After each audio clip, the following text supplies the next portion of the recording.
Hatua ya 16 bora ya CRDB Bank Federation Cup inataraji kuchezwa kuanzia kesho kwa maana ya Ijumaa, ambako kutakuwa na michezo miwili. Mchezo mmoja utakuwa huko Dar es Salaam na mchezo mwingine utakuwa huko Geita.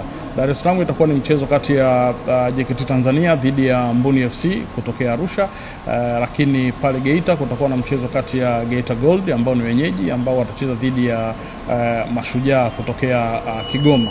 Hatua hii ya 16 bora imeongezewa baadhi ya vitu pia, kwa maana ya kwamba ambavyo katika michezo ya hatua zilizopita haikuwepo. Kuanzia hatua hii tutaanza kuwa na mchezaji bora katika kila mchezo. Kwa hiyo michezo hii yote minane kwa maana ya timu hizo 16 kutakuwa na mchezaji bora ambaye atakuwa anapata zawadi kutokana na huo uchezaji bora. Kwa hiyo hii maana yake ni kuanzia hatua hii mpaka tunakwenda kwenye hatua hiyo ya finali. Of course kwenye msimu uliopita ilikuwepo, lakini kwenye msimu huu pia inaanzia kwenye hatua hiyo ya 16 bora. Maandalizi yote katika viwanja vyote yako sawa tayari kwa michezo hiyo ya hatua ya 16 bora, na bila shaka pia kwa upande wa timu pia zimejiandaa vizuri kuleta ushindani katika hatua hiyo na hatimaye kuelekea kwenye fainali hizo za CRDB Bank Federation Cup.